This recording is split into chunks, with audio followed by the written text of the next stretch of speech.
high and low for a big car as good as a Volkswagen, maybe you should look into our big car, the Volkswagen 411. It has some things no Volkswagen ever had, like 4 big doors and lots of room and luxury for the whole family. It has some advanced things most cars don't have, like electronic fuel injection, an automatic preheating system, and a big trunk up front. But you don't have to be a genius to drive the 411 because it comes with an automatic transmission also as standard equipment. So now, there's a Volkswagen big enough for just about everyone. The Volkswagen 411 4-door sedan.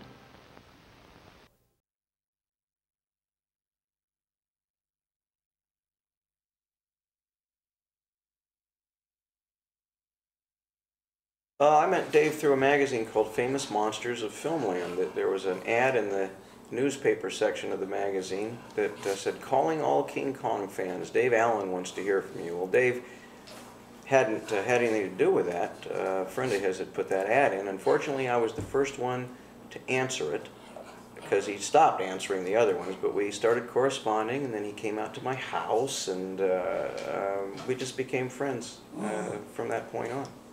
And Chris? Well, David, of course, was one of my heroes. I was familiar with his work, and of course, and kept up with it. And when I came to Los Angeles, is the one place I wanted to work for. But when I first got here, I had no background in stop motion, so I just kind of did a lot of title work, shooting animation stand titles and doing some production work, and then doing some animation, on my own. Eventually, doing some animation for commercials, and I had enough stuff on my reel that I thought I could apply and see if I could get into the studio. But aside from that, while I was working on a film doing sound, the producer of that film was working with David on a film coming up. And the producer knew I was a big fan of David's, and he gave me a phone call and said, "Hey, guess where I am? I'm at David's studio. You want to come by?" "Oh yeah." So I rushed over there, and I met David, and I told him I was very much interested in his work, and I told him about my work. And he said, "Well, there's a chance I might be able to put you to work on this film we're doing. We're doing a film called Crash and Burn, about a giant robot. Maybe I can have you come by and help." So I was really excited, and so that's how it started.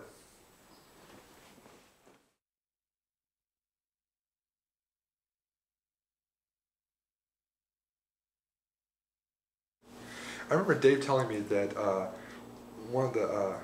he started working at a place called Cascade, which was a commercial house in Los Angeles. Yes. And I think he got that job because Dennis Muren was already working there, and they were screening stuff for Equinox there. Or because Jim was working there, they were screening stuff for Equinox. I think Jim was there. I think it was Jim. And because they had seen some of the footage, some of the footage that David animated, that Phil Kellison, who ran one of the owners of the company, saw his work and thought, let's bring this guy in. So one of the first jobs he did at Cascade was he did some animation of this Hans, the Nestle's Crunch man, I guess. Yeah, I think it was, Nestle's Crunch. I think that's right. Yeah, a little guy with a little big mustache. Paul Frees did the voice. And not much that I can recall him telling me about that, except that was one of the first things he did. And he was, kind of happy that he got a chance to do a show like that. Not long after that, I guess he was doing the Doughboy commercials. Pillsbury Doughboy, the Poppin' Fresh, that you've probably seen that one. There's a pretty funny story attached to one of the nights they finished the commercial. But while Dave was there, he did a King Kong Volkswagen commercial. Yeah, as sort of a piece for his reel, he decided to take a sequence from the King Kong movie, 1933 movie, and reanimate that sequence, shooting in color. And he shot it on their studio with their equipment, made his own puppet, and in exchange for doing this and using the equipment, they could put it on their reel. Well, it was, I guess, really soon afterwards that Volkswagen saw the animation on the reel and wanted to basically make a commercial using that character. So that was I guess, a big point for him. He got a Clio Award, which is the biggest award you can get for a commercial. And so apt that it would be for King Kong, because that was his picture. And then he worked on When Dinosaurs Ruled the Earth. Yeah, he helped with Jim Danforth. Yeah. That was Jim's picture, but he called Dave over there to England, and then he went to, I think he kind of went to work for Charlie Band pretty early on in the 70s, wasn't it? Yeah, the guy named Steve Neal, a makeup effects guy who worked with Charlie Band, was talking to Charlie, and Charlie wanted to do this movie about some aliens. And Steve said, well, I know somebody who'd probably be good at doing this. And David brought over his reel and showed Charlie Band some scenes from a movie called Raiders of the Stone Ring, involving these lizard people that he'd been working on. And Charlie saw that, oh yeah, let's use those for this movie I'm making called Laser Blast. And David said, oh no, these are for my movie, but yeah, I'll make you some creatures for your movie. And so that was the first film they did together, Laser Blast, and they did a whole lot of shows afterwards. Which he retitled Razor Rash. I think that's how he referred to that picture. Razor Rash. and he would do pictures for other people. He did some pictures for Larry Cohn, a picture called Q. Right, the Stuff. And in fact, I think they're running Q at the Egyptian. It did, yeah. Larry Cohn was talking about it. I guess he was there for the screening. And he would work. He did other things for ILM. Didn't he do Honey, I Shrunk the Kids? Didn't he do some stuff on that? That was here. That wasn't for ILM. Oh, but okay. He did Young Sherlock Holmes for ILM. He did Ghostbusters 2. Well, who was Honey, I Shrunk the Kids for? Was it Disney? Disney. Yeah. Yeah. And he did Batteries Not Included. That was Disney too, wasn't it? But it was done ILM. Yeah. Okay. Yeah. So he would work on big pictures, from time to time, but he was happier when he got back home. And sometimes he would actually work on them side by side. He would have a picture going for Charlie Band down here in Los Angeles, and he would drive up and work for a few weeks up at ILM. He was very good at multitasking. Yeah, yeah. By this time, he had a key group of people he would always fall back upon. People like Paul Gentry and an animator named Paul Jessel, and they would kind of work at the Randy studio. Cook. Randy Cook, of course. They would work at his studio here while he went up to ILM and worked on stuff, and he'd come by for the weekends and see how things were coming. Did we hit the highlights? Well, I guess we should probably talk about Primevals a little bit. That's one of David's highlights. Well, it's the longest highlight. Okay. Yeah. One film that David it started out as basically this idea he had. He wanted to do a film that was sort of like an Edgar Rice Burroughs kind of story, and he developed it with friends Dennis Muren and Jim Danforth, and they, I guess, called it Raiders of the Stone Ring. And this was a film that they were going to do together, and eventually the film kind of fell apart in that form. It didn't go forward. But there were certain key elements of it that he really liked, particularly these creatures, these lizard men.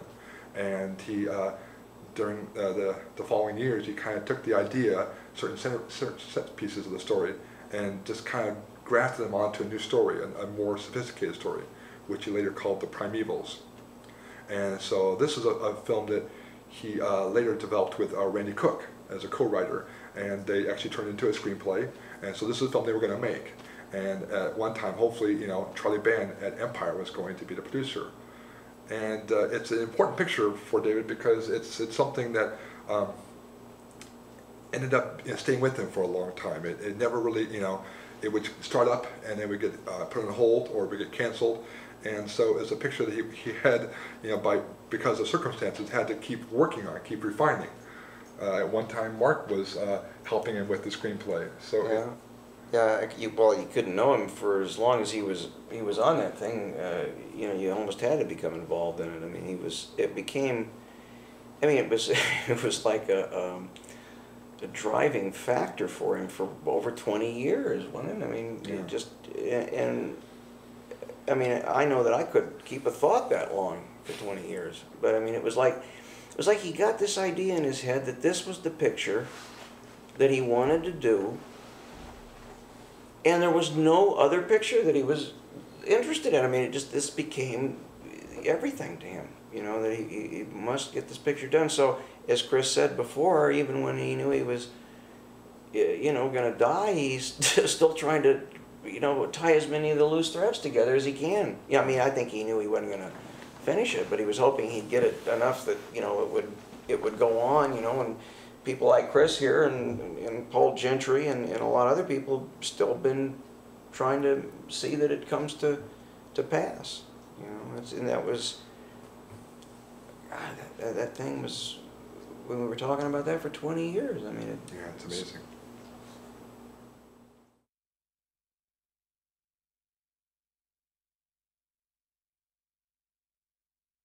Well, like Mark was saying, David was a very generous employer. I think partially because he didn't like bosses. I think he had sort of a distaste for people who held the position of being in charge over you. And so I think that was always part of the way he ran the operation. Everyone who worked with him had a say. We all kind of, we would discuss the things. He was the deciding factor. It was what he said would go. But if someone had an idea, and you threw it up, we opened to it and listened to it and say, yeah, that sounds great. There was no ego involved. If he set up a shot and he said, well, gee, Dave, maybe it'd be neat if the camera was over here. Yeah, it'd be great. But that didn't happen too often. David's ideas were pretty strong. He had a really good sense, a good eye. Usually what would happen is he would let us set up the shot first, which is very generous. You just say, this is what's going to happen in the scene. And we go off and set it up, and we try to sell him on something. Maybe this would be cool, or something like that. And he'd come out and take a look, and if it was a good idea, he'd go, yeah, let's use it. Or he'd say, well, guys, I think it needs to be like this. And, oh, okay. So since most of my professional effects work started with David, he kind of taught me a lot. I didn't have a whole lot of background, outside of my home movie stuff and the titles and the cartoon animation work I'd done before. So a lot of the way I approach this stuff comes from being around David. So I learned a lot with him. He was really interested in the dynamics of the way the characters moved. He was interested in how shots were set up, but he didn't have much of an interest in the lighting or that kind of stuff. And he needed help. He needed people to kind of take care of that part. Paul Gentry was doing that for a long time before I was there, and Paul had gone on to other things. And so there was kind of an opening there, an unsaid opening. And I just had a camera background, so I kind of filled that. And so I was doing a lot of lighting for David, and it was a good experience for me. It was whatever you wanted to do, you could try. So and Charlie had a lot of pictures. Charlie Band was the producer Dave was making films with at the time, and there was just a lot of work coming through the studios at this time.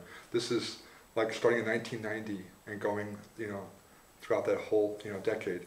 It was a really busy time for Full Moon, and so when I got there, it was kind of a quiet time, but it soon became a period where we would have multiple films happening at the same time, 2 or 3 movies going.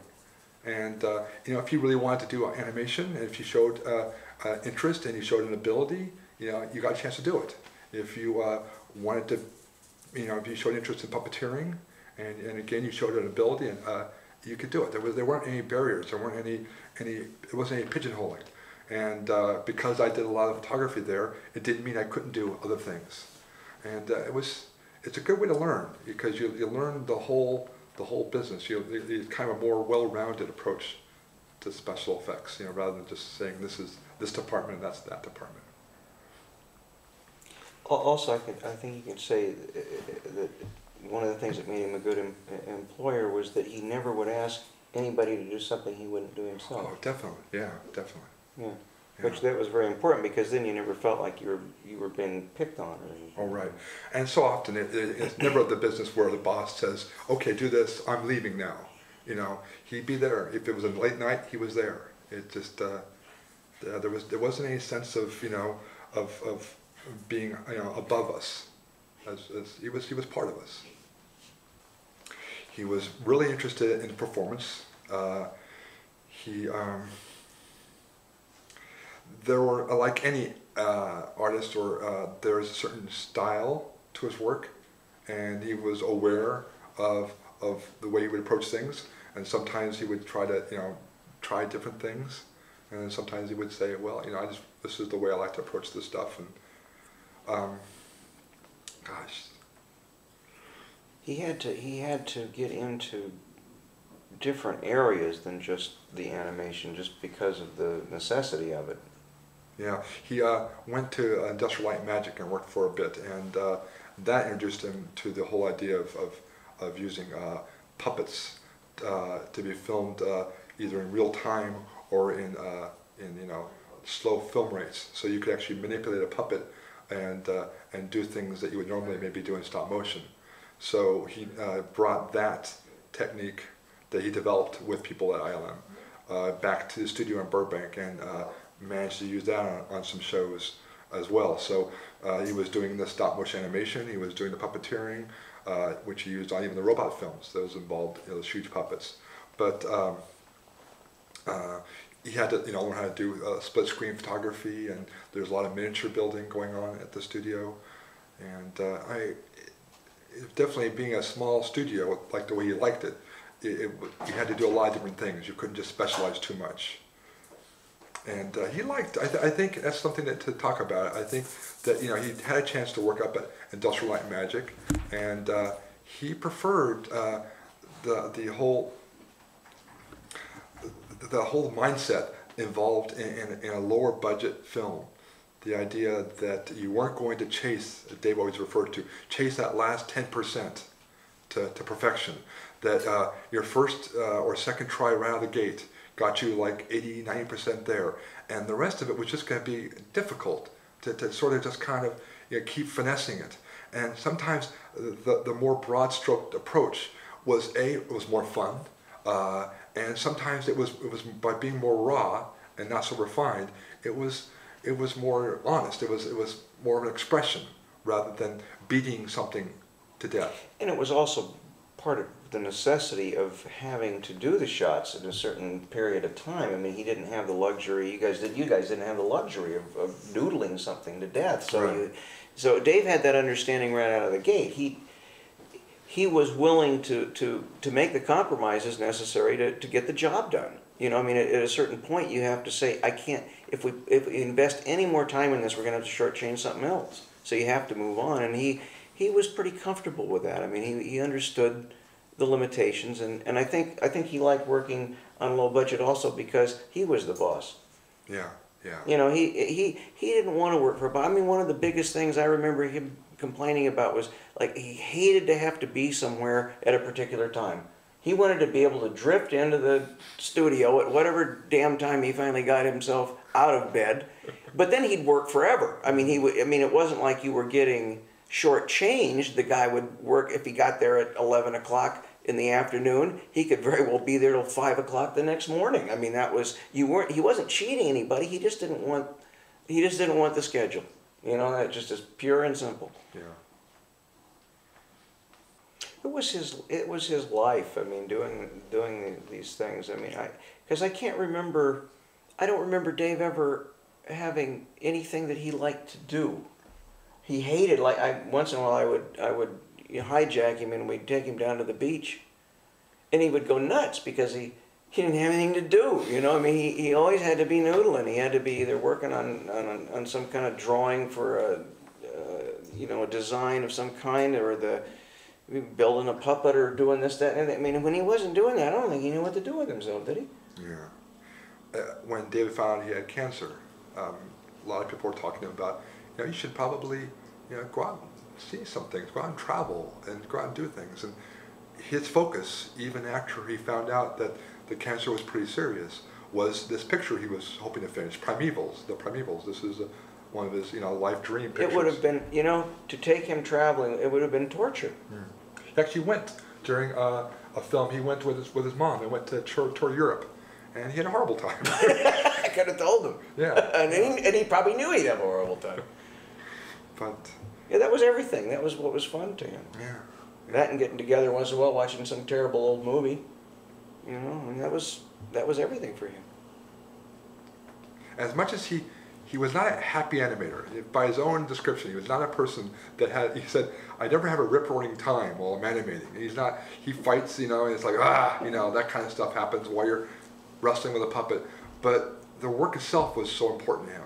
And the buzz he got the next day watching the shot on the moviola, playing back for the first time. It was always the results. Yeah. I mean, when you first start to do it, I think you even enjoy the process. But I think after you've done it over and over again, this sitting there and moving something and clicking off, I think it got to him. I think he didn't like it anymore, but he still liked the results. Yeah. He could still enjoy the results, but he used to tell me it was torture. Yeah. And he also didn't think he was the best animator. He was very hard on himself. He never. I think what he always said was that I do the best I can. Mm-hmm. Yeah. Dave used to say that the difference between your goal in an animation shot and the result is your style. And I always thought that was sort of a kind of a humble, sort of sarcastic Dave Allen way of approaching that. We miss him. Yeah.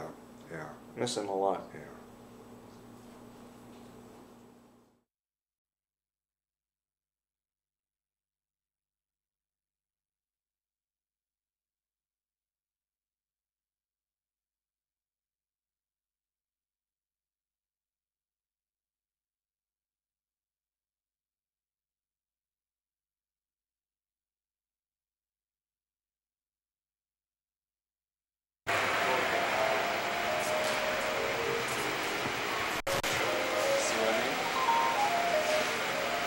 Oh yeah. Kind of looks like a couple legs, doesn't it? Now, What are you doing? watch the workers hard work.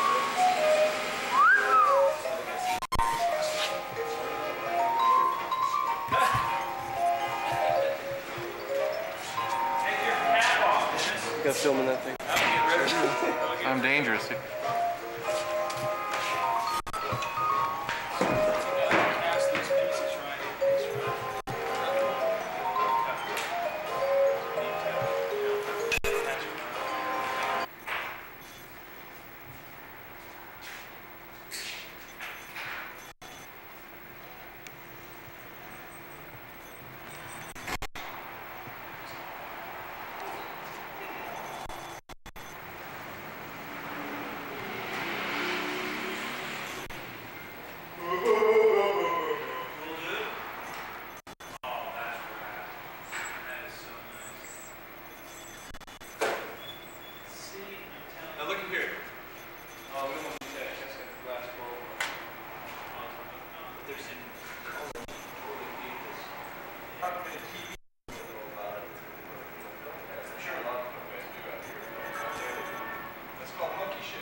Joe, you ready? Yeah, I'm ready now. All right. I'm ready to. Stand by, everybody. We're rolling. John. Okay. On action, Roy. Okay. And rolling. Action.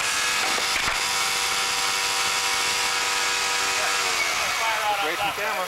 Okay. Look like a good Thank you. Yeah. Hold it right there. Let me take a look at that. One more. Videos rolling. All right. Go ahead and roll videos. He is. Ready. All right. Here we go. Speed. Action.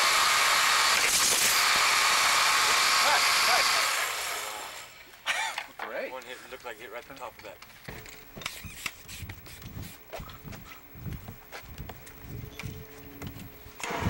They don't look super Sort of an neat. example of That's how always to kind kill of sort of bugs blown by off. Joseph They've had a lot Scott. of traveling, you know, That's how you before they kill went out of flies. space.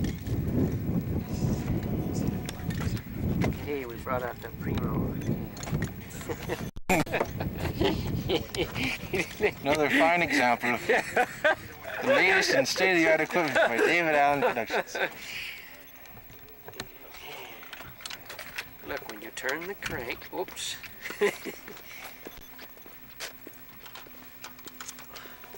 Yes, there it goes, a gearhead. Ignore. Sound department, please ignore. Or we'll ignore the sound department. Yes, well, that can Screens. all be dubbed. It's the performance of this thing. It's the David.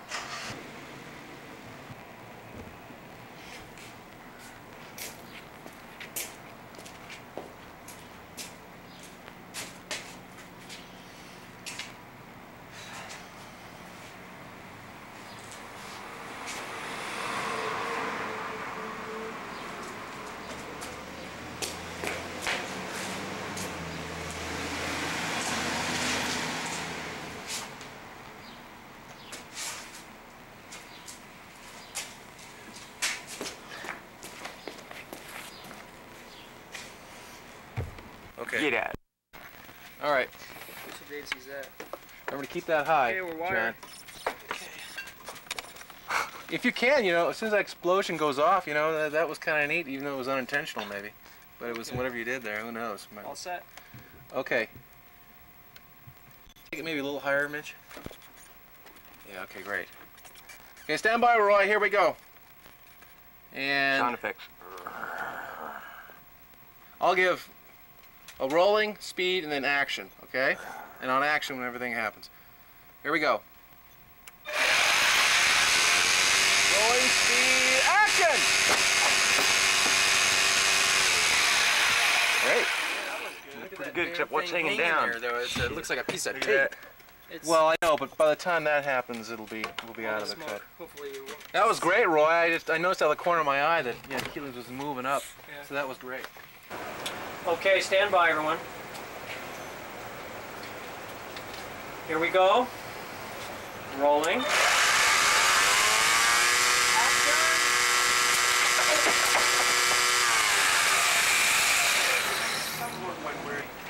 Rolling. Action. Yeah. Yeah, you might get a little more of a snap on your hit there, Roy. That was a little bit easy. Yeah, that was better. That has some sense of it being punched. All right, you want to roll it? Okay. Okay, Everyone set back there. we're set. Okay, here we go. Rolling. Action. That looked good. Yeah. Feels good. Yeah, it does feel good. Okay, why don't you go ahead and light it, Joe? There, go. Action!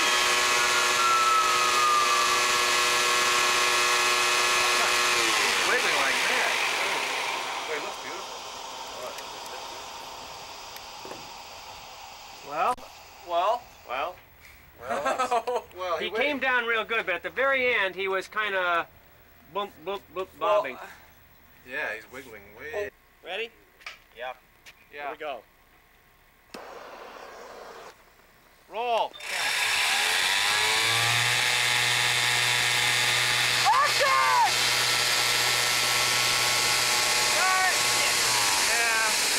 On the pole.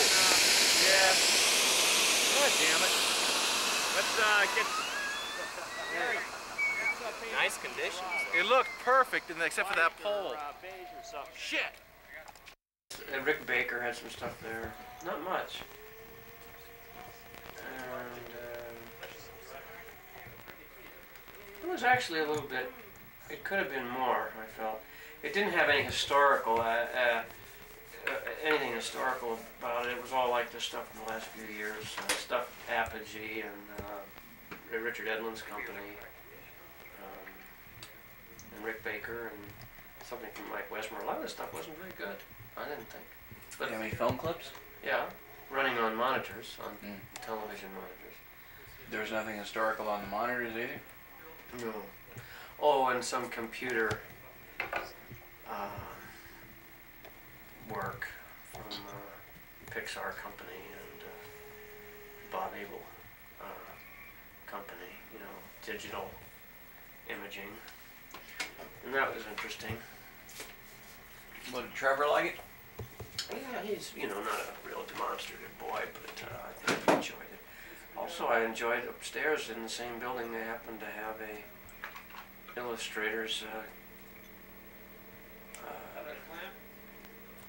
exhibit, commercial artists who worked for movie posters and Great. print ads and stuff. Yeah, I mean, some great Excuse me, talent. can I step in front of you? Thank you. No, the FBI's after me. I don't want to be seen. No, just the phone company. Just a fun. We now have turds floating on our lawn. We sprung a hole in our sewage beneath our house. Every weekend I go back. Jeez. I'm not kidding either. It's amazing. I start feeling picked on. I think. The only worse than that would be those people that found the cadavers on their front lawn that washed down the hill. Oh yeah. Cemetery. That was a few years ago. Yeah. Why didn't somebody make a movie about that? That's They did it. Poltergeist. I Oh, always had the feeling that was sort yeah, of... maybe. I was thinking of a more Friday the 13th type of approach, but or George Romero or something.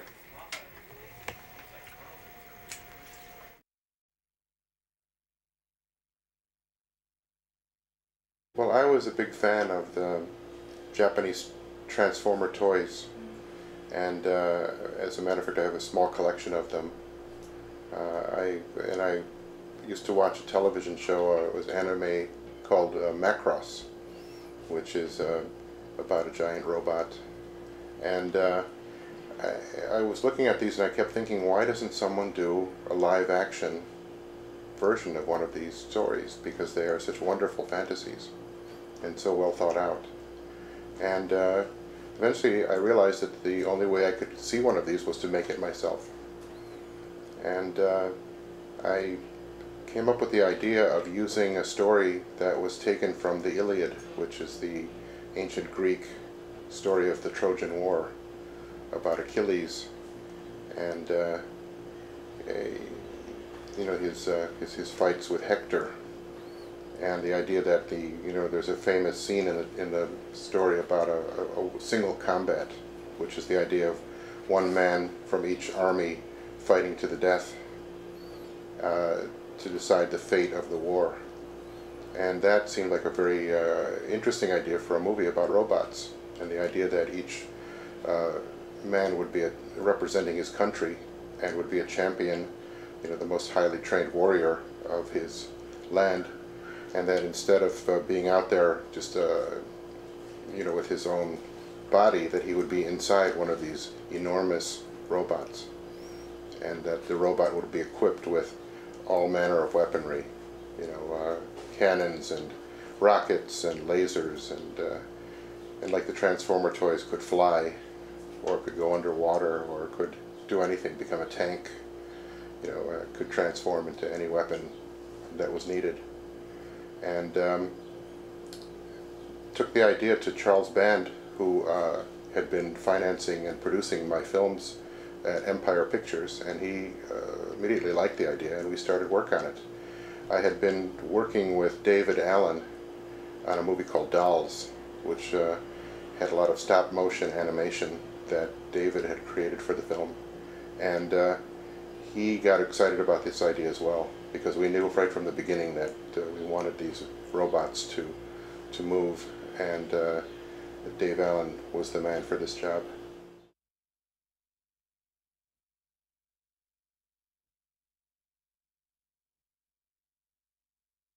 We did. We, you know, as I said, Dave Allen was the person we talked to first about this, and but one of the things that he pointed out to us was that because of the nature of the movie, that there was so many explosions and fire and smoke, that these are things that cannot normally be done using stop motion, so that we would have to use other techniques as well. And Dave also came up with an idea that I think he regretted after a while, which was shooting the sequences out in the Mojave Desert using miniatures. You know, normally miniatures are shot on a tabletop like this, you know, inside of a studio where everyone is safe and dry and air conditioned, and Dave instead felt that if we could take these models out to the desert and shoot them in natural sunlight, that we would be able to have real backgrounds, real sky and real desert and mountains in the background. We were able to do tricks with depth of field by having you know, people in the distance who would look like they were standing next to the robot. You know, the schedule originally was 6 weeks to shoot all of the miniature work in the desert. And after the first week, we realized that this was going to be impossible, that it was much more difficult than we had ever imagined. And I'm sure that Paul and Joe will tell you stories about it, because I would visit them sometimes, and I felt like it was like Lawrence of Arabia. They were out in the desert. There were sandstorms. There was flooding. There was, you know, every problem imaginable. And they were out there in the hot sun in the desert, and sometimes the temperatures would climb up to 110, 115 degrees.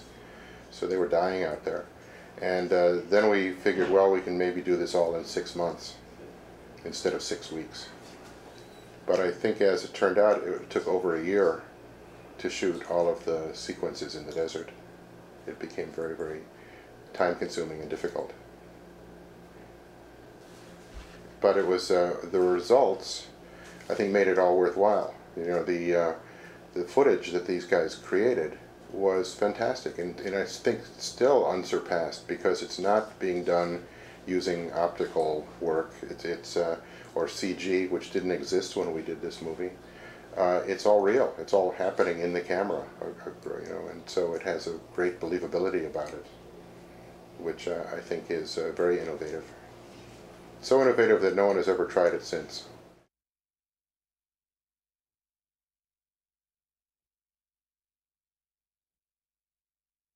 Well, it was an idea, as I said, I think it was an idea that I think originated with, you know, the Japanese, you know, culture and toys.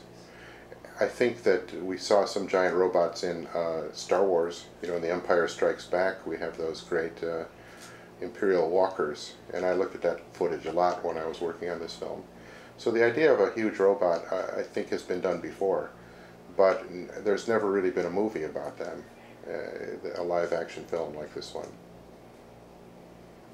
I also should say that we got a wonderful writer to do the script, a man named Joe Haldeman, who is a very well-known science fiction writer, who wrote a book called The Forever War, which was based loosely on his experiences in combat during the Vietnam War.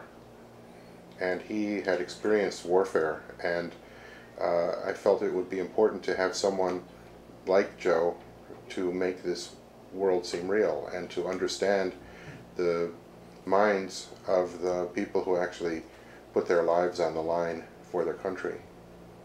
And I think that's one of the reasons that the project succeeded, was because we had an excellent script created by Joe.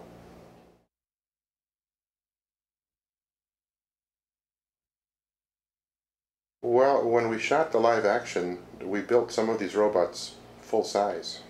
You know, we built not the entire robots because they would be 120 feet tall, but we built a little piece of the foot of the robots, and we built actually this one's foot was built on a crane because there's a sequence where it's trying to step on the hero of the movie, and he had to jump onto it and grab onto the foot and be raised up into the air. And this was quite an undertaking because this foot weighed as much as a truck. You know, it was a very heavy piece of set. And we had to get one of those huge cranes that they use to carry, you know, when they're building skyscrapers, to be able to lift it. And we lifted him up so high into the air that he was afraid to let go. He would have died. And I also should say that our actors were wonderful and very brave. And Gary Graham played Achilles in the film, and Anne Marie Johnson played Athena, and the two of them had to learn how to fight, use some karate fighting for the movie. And it was funny because they were complete opposites in many ways. You know, politically they were on the opposite sides. Well, you know, Gary is very conservative Republican, and Anne Marie is a very liberal Democrat. And so the two of them would have these huge political arguments, and then they would have to do a love scene together. So it was good in a way because there's a lot of tension between the two characters, but I think they ended up really liking each other as people.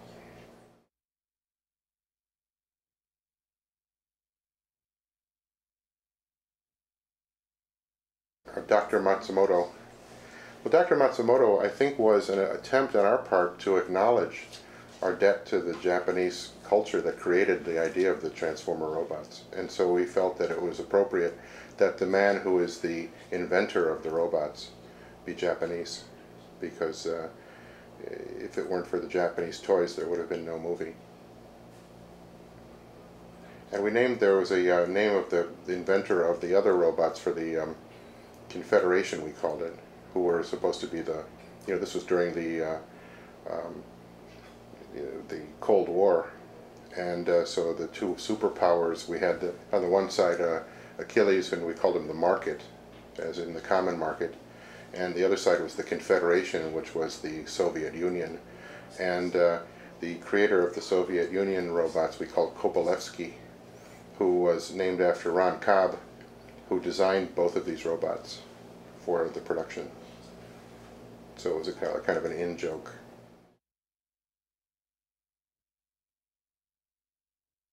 Well, David Allen, you know, is the star of this movie, really, because he, you know, the thing that everyone, you know, the movie is called ROBOJOX, and in a sense you can say that David Allen was playing the title role. You know, he was the one who brought these robots to life using his incredible team of people, and it was his vision and his approach to the whole subject, I think, that made the movie work.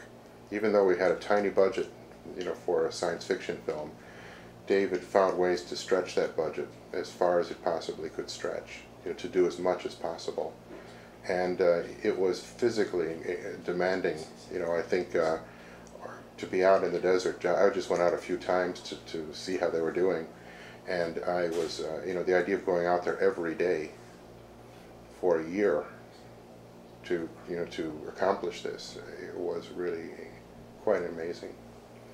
And David never gave up, and he never got angry about things. He, you know, I think there were times when he would be frustrated, you know, if a shot didn't work out and he would have to redo it. You know, he would show me the footage, and I would say, well, could we try it this way instead? And he would go back and have to figure out how to do that and how to convince his crew that they would have to redo the shot. But David, an amazing man, incredibly, just a very sweet man, you know, and everyone loved him. And I'm hoping that this new DVD will be dedicated to Dave Allen, because if it weren't for Dave, there would be no movie.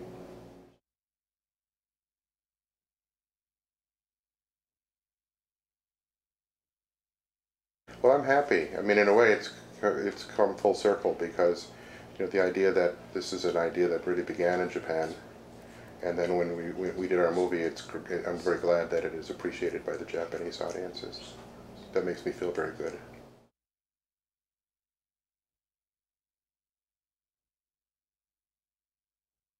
A message for the Japanese fans? Well, I would like to say thank you for seeing the film, and I'm glad you enjoyed it. And I'm hoping that you know, the fantasy that's coming from Japan these days is so wonderful. You know, everything, you know, now there's movies like The Ring and, you know, the new horror films that are, you know, and the anime. I think the Japanese have had such a huge influence on fantasy and science fiction and horror that it's you know, it's always a pleasure to see what's coming next, and always a lot of, you know, surprises. So keep them coming.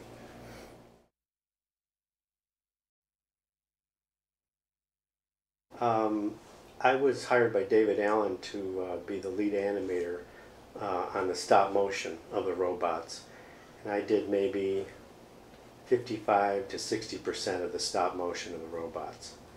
The most memorable shots are the first two shots of the movie where the fists come together, and where Achilles leaves the gantry tower, and the end battle when Achilles is fighting Alexander, and Alexander's in the big centaur mode. I did all the walking shots of the centaur, the shot where it walks over the camera, and the shots where it reaches into the camera.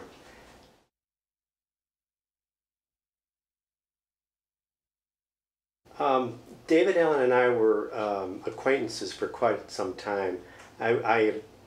My wife and I had a stop motion company in Chicago. Actually, I worked for my wife. It was my wife's company. And she loaned me out to David to be a stop motion animator on this project. And I had come to know David because we finished our commercial projects at a California tape finishing studio, and all of our commercial projects were stop motion projects, and I wanted to show David Allen, who I'd heard of for many years, what we had done, and he was very impressed with my work. And so over the years we got to know each other, and we showed each other our work, and I expressed my desire to work with him on a project, and so he hired me on ROBOJOX.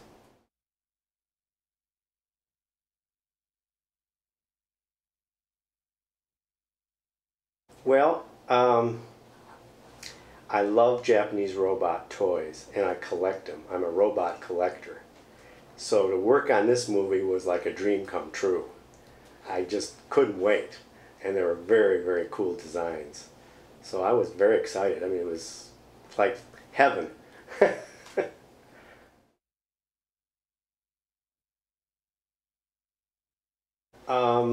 Well, of course, we wanted to achieve the feeling of very, very heavy machines.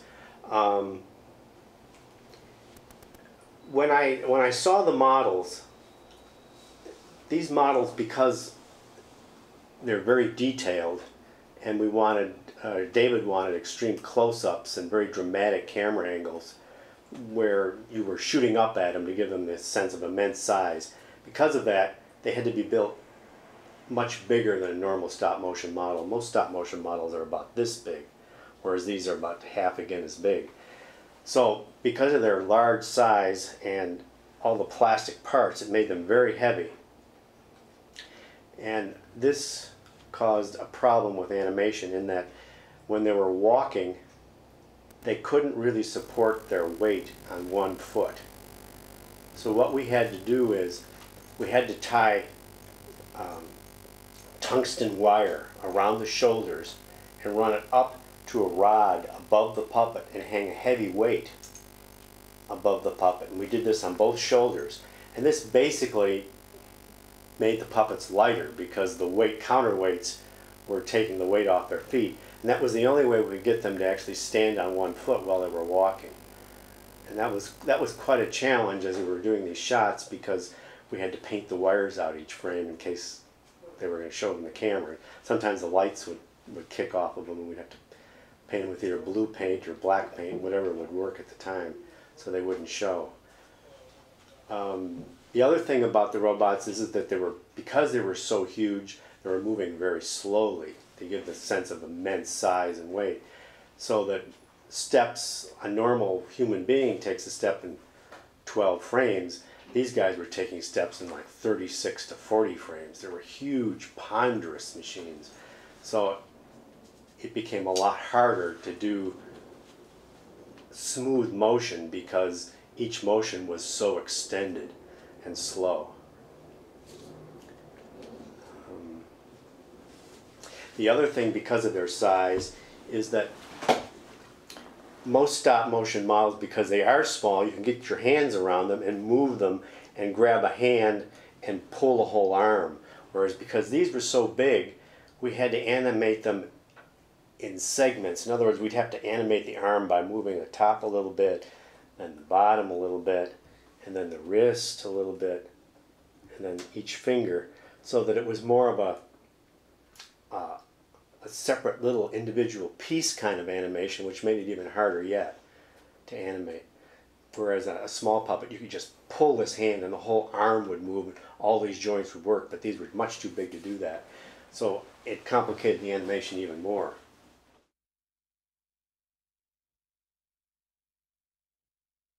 Well, these are the stop motion. These are the stop motion models I use. Yes, I spent 6 months with these babies.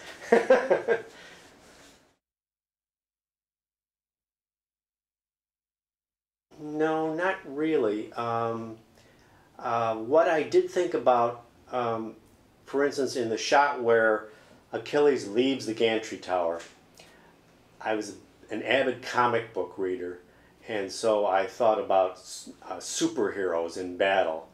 And that's where I came up with the idea of him sort of raising his shoulders and clenching his fists for battle. I wanted to make him look like a Jack Kirby illustration when he left that tower. So I would say primarily the poses of comic book characters was things that I was thinking about. And for Alexander, not only comic books inspired me, but his arms are very much like another famous movie robot, and that's the robot from Forbidden Planet with the big spherical arms.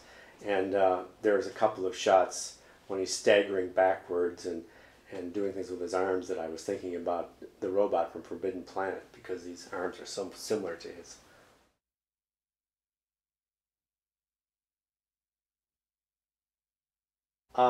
Yes, David Allen had come up with a means to simulate motion blur. And what it involved was you would move the puppet a little bit and shoot a frame. And then you would move the puppet again and shoot another frame with the camera going backwards, which would put the exposure on the same frame that you had just shot. And then you would move it again and shoot it going forward. So it would put 3 exposures on the same frame of film.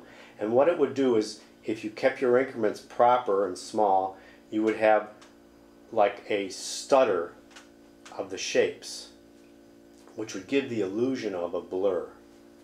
Now, of course, this made it even harder to animate these things because each frame took 3 times longer to animate than a normal frame of stop motion. But it was very effective, especially you can see it in the legs of Alexander when he walks over the camera at the end. In his centaur mode, we had to blur those legs.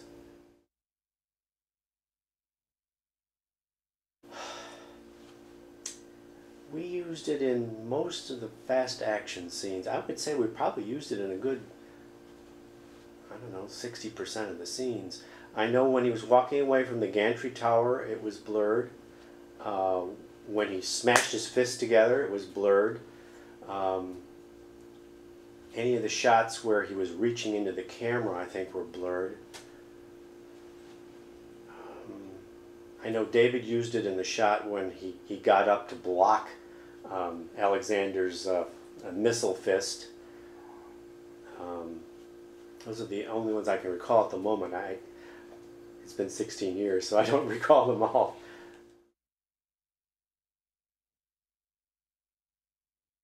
Okay.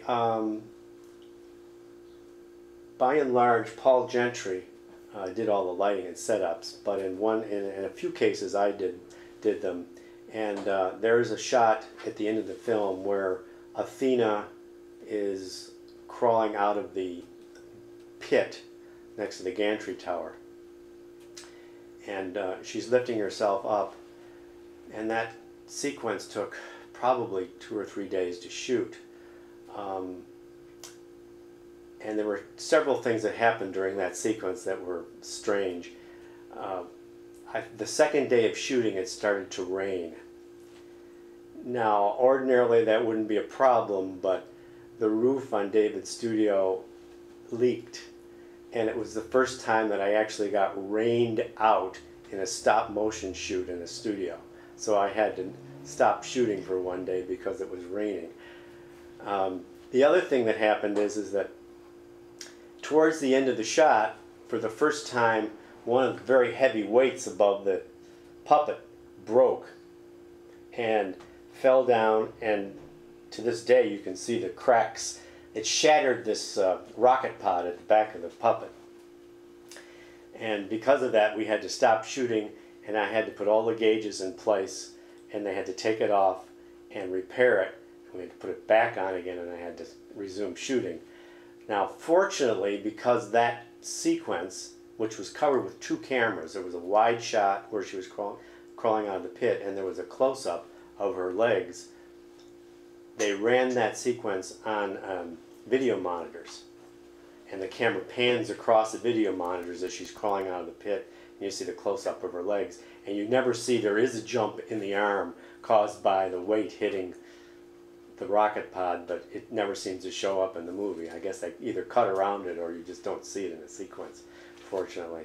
But that was one of the hair-raising things about shooting it. The other problems I had were the Alexander Centaur mode was a huge, heavy puppet. I mean, it was probably that much taller again than this 2-legged mode. And it was very, very heavy, and I had to practically lean on that puppet to get it to move.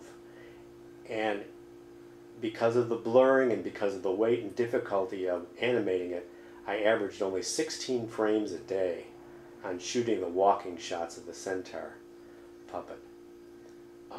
The other problem I had was that the Centaur puppet had its feet would only move like this. The ankles wouldn't move like this. So that if you look at the movie carefully, you'll see the feet on the ground actually slide like this because they couldn't twist at the ankles. And because they slid on the ground, they torqued the legs, and they caused a lot of tension in the model itself. And you had to be careful because sometimes when that tension was released or the legs popped or slid too much, you get a pop in the animation. And there's a few instances where you can still see some pops, but I did the best I could. The late Lane Liska, who's also a stop-motion animator, walked by me while I was animating the giant Centaur puppet, and he says, "I'm glad it's you and not me animating that thing." So it was very, very heavy and very difficult. The other thing is I had to have huge surface gauges to gauge these suckers, and I think I even had a longer rod on this one than I have here, but this is one of the gauges that I used to use on these puppets. And this film was shot before the days of what we call frame grabbers. Now, frame grabbers are basically frame capture devices that use a video system so that you take a picture with a movie camera and you take a picture with a video system, and it'll give you an image of your puppet.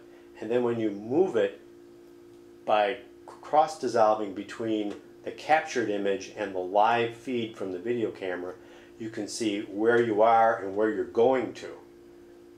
And as you capture the frames, you can play it back and see what you've done and plan what you're going to do. But those devices hadn't come into being at this time, so all the stop motion in this film was done by eye and by memory. We had to remember what we were doing. And every night when I went home, what I did was I made a whole list of notes on what I was moving, and I made little tiny drawings of how far I was moving each arm, each leg, each finger, everything. So I had dozens of notes so that when I came back the next morning, I could remember what I was doing.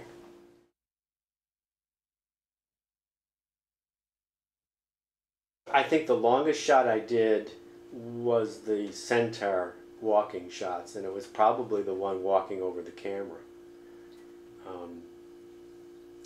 Or it might have been the long shot where it's walking.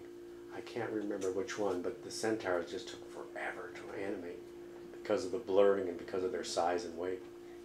And we had to have 4 weights, 4 counterweights, one over each leg for the centaurs. It took a lot of time to paint out those darn wires too. Oh, the centaur shots probably were, yeah, they were probably a week and a half to 2 weeks to shoot, because they were roughly about 16 frames a day. And each shot 3 or 4 seconds long.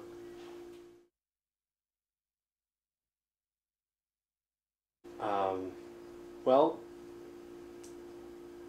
David was a very funny person, and you had to be very careful when you were doing stop motion. When he came around and he was looking at what you were doing, he would tell jokes, and they were very funny jokes, and you'd forget what you were doing.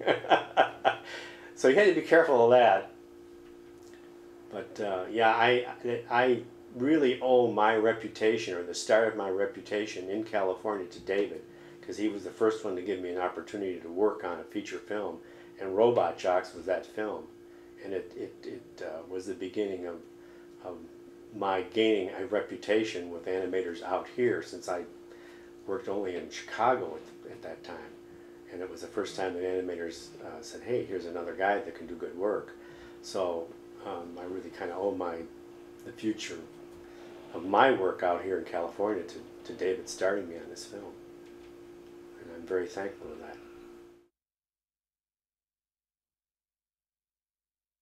Well, of course, I guess, I mean, I have a lot of fond memories of it, and as I said, it did mark a turning point in my career in stop motion and in animation. I still love robots, and I still love these designs.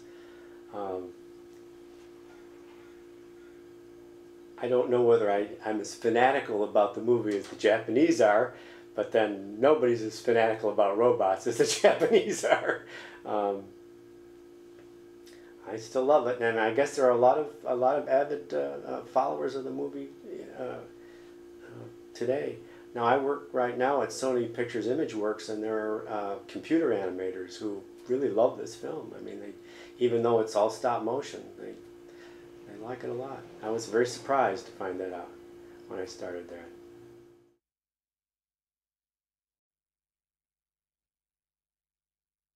Yeah, I was the so credited as the Associate Visual Effects Supervisor and Visual Effects Director of Photography on ROBOJOX.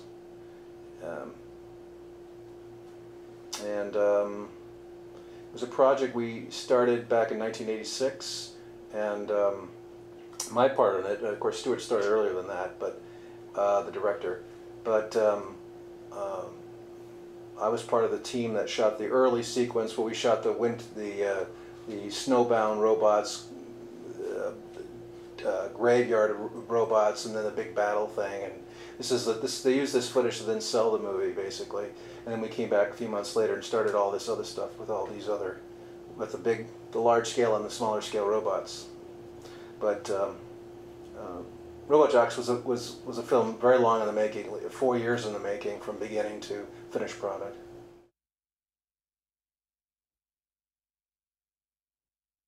Well, I've been working with David Allen on a lot of different projects. Some of them were Stuart Gordon films, and I basically became his director of photography. I would make a lot of the setups, they'd be stop motion setups, sometimes we'll be shooting elements for different projects, and so. But during the time we shot that big opening snow scene, and we picked up, I actually went and I did work on different for other companies and things. But during that period of time, I worked a lot with David. So basically, when David thought of a team, I was naturally included in that. So.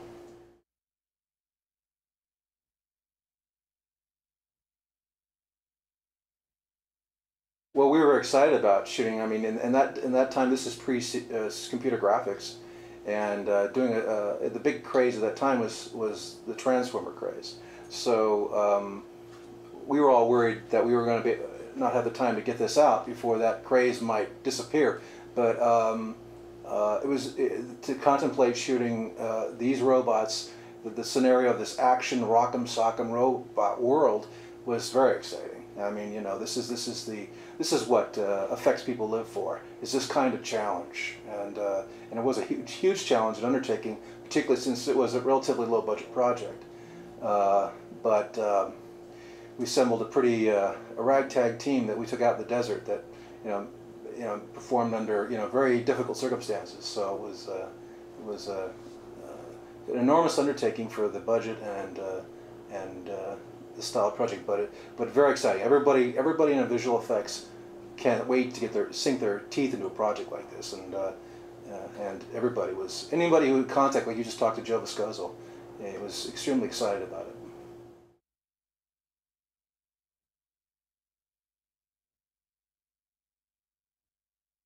What was I trying to achieve?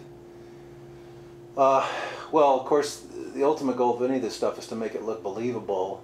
Of course, there aren't many robots, running around this size, the size they're supposed to be. What is it, 3 or 4 stories high, that look real. So right there, you have that working against you, is the believability factor. But this was achieved through a combination of techniques, stop motion animation mixed with small scale robots like this that basically did stunt work with the big scale robots that did a lot of the big pyro work. But there were limitations with every technique, and you had to pick the best approach to be able, and the best solution, small robot, big robot, to achieve hopefully a seamless result. But all of it a huge challenge, and all of it had to do, of course, had to be once everything was storyboarded. Then of course you could go board by board and go, well, this has got to be the big robot, because we're doing this. This has got to be the small robot, and we had all kinds of rigs too. We had a huge scaffolding rig that would control the big robots. We had this rather elaborate 9-point wire rig that could hold, like the ref floater that floats around, that would actually hold this model in space with these very teeny wires, 9 wires, but it would hold it rigid in space because it had 9 wires working for different directions. So it was just a very in-camera approach that where you didn't have to shoot the model in motion control and then composite it, and it looked great because it was all in camera at that time. And to make that stuff look really good in those days, that was the best way of doing it.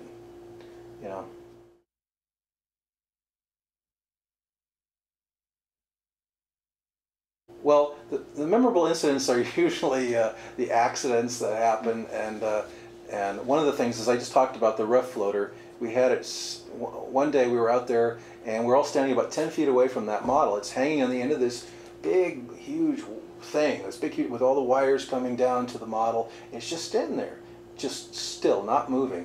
And we're all just standing there talking, and we look at it, and the whole thing just suddenly goes, "Let's loose," and smashes into the ground into a million pieces.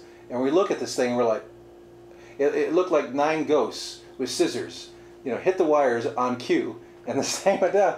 It didn't teeter or anything, and so those kinds of things were unpredictable, So, and then of course there were a few practical jokes we played in the course of shooting, which were very memorable. But like I said, it's usually those kinds of things that really stand out. But in the course of doing stuff with Joe Viscoso, whenever we had a chance to do pyro, we're all boys at heart, and whenever you have a chance to blow something up, it's a beautiful thing, and particularly if you can shoot it in slow motion, because it just looks so beautiful. Pyro has that certain, wonderful, almost there's a certain poetry about it when it blows up and slow motion.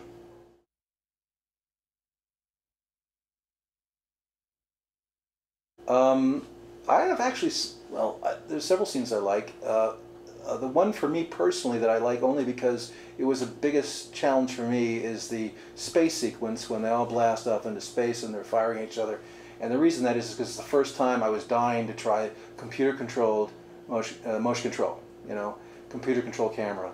And it was the first time I'd ever done it, and I was doing it at Pete Coran's Visual Concept Engineering, and the same time I was shooting that stuff, they were doing Beetlejuice next door. So I'd see all this weird Beetlejuice stuff going on, and then I was doing my thing. But that was so much fun to do and see, and as you know, that's probably one of my favorite things. And I've been told by some people it's one of the best sequences. Nothing in the film is perfect, but you know, I thought it came across fairly well. So a few things I like to do differently now, but you know.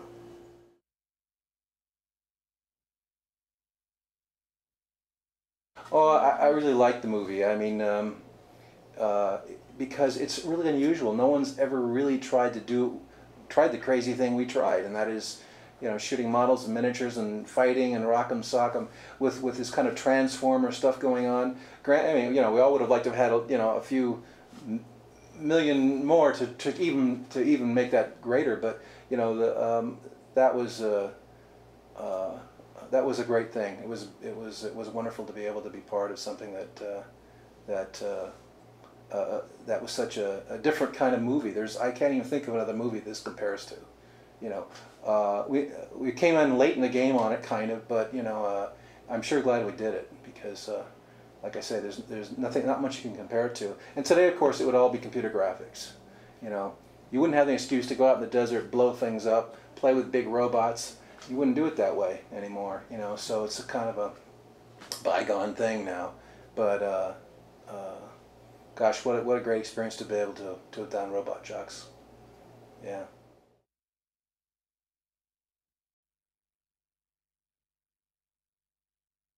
I was responsible for all the miniature pyrotechnic effects when it came to having the ROBOJOX battling each other.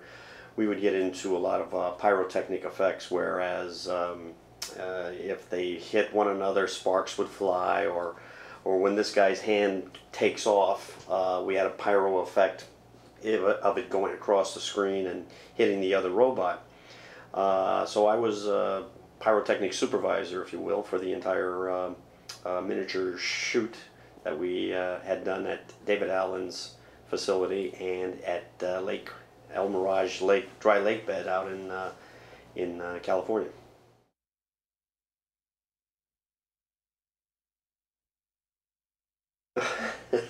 Well, David Allen and myself had worked together on many other projects, and he knew that I was responsible for a lot of miniature pyrotechnics and a lot of other films. So this was like right up our alley because he's the master animator, and I'm considered the best in the way of miniature pyrotechniques, making the small look big, and that's what was required.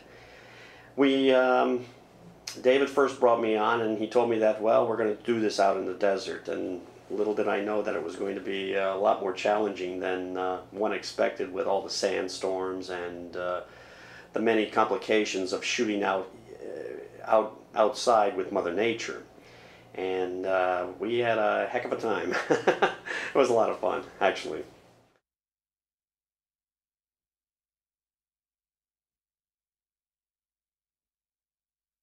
My first thought was actually the approach of how we're going to do this, and that was to try and get as much as we can in camera. And this kind of takes me back to the days that I first started out with a small film that I did called Flesh Gordon, and there was a lot of shots in that we tried to put as much as we can in camera, and that was the approach that Dave had from the beginning. And it also brought back ideas. I was a huge fan of Thunderbirds, the Jerry Anderson series, and they also did a lot of pyrotechnic effects with models and a lot of miniature sets, and every week they had something blowing up, and that was a tremendous influence. So, but it was thrilling to be asked by David Allen to work on this film, and it was right up my alley, and I loved it. We had a great time.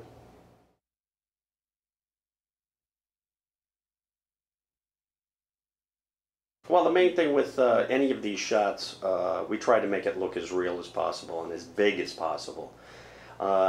And also try and make sure that it worked in conjunction with the stop motion animation. We did a lot of stuff out in the desert, whereas Dave did a lot of animating in the studio itself. So we tried to make sure there was a continuity thing there, so that it flowed seamlessly. One of the keys to doing this was to shoot it outside, where we had natural light and natural vistas of desert, that we could also create a tabletop in the foreground and still blend it in with the background, which is nothing but desert out there. And that was also a challenge, but working out in the desert was a lot of fun. But also, when we had dust storms, we had to shut down, and there wasn't anything we could do. Or if it rained, we couldn't get our vehicles out of there because it was a dry lake bed, and it became mud immediately. So as soon as it started raining, we all got in our cars and went back to Victorville.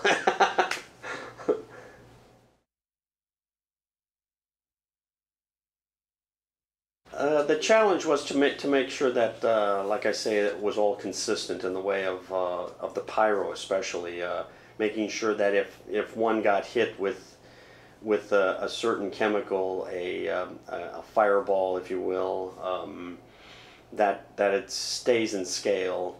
And we had the luxury, of course, of having to do this many times. In other words, it wasn't just a one-take kind of thing.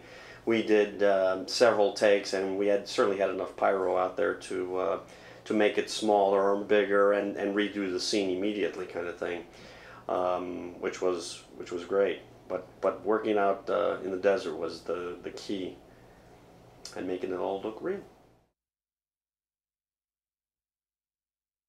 Well, it's when this, there's actually two of them. One where this guy falls into the crowd and shatters the glass, and you got sparks and people, mayhem happening. And the other one was when we blew up this guy, and he finally gets hit by the fist, and then he starts exploding, and he starts twisting and turning, and then falls to the ground and explodes again, which was an extremely hot day. It was about 110 degrees outside, and it was like basically a one-take shot, and it turned out perfect, and Stuart used all the cuts possible, and it looks great. It's one of my favorite.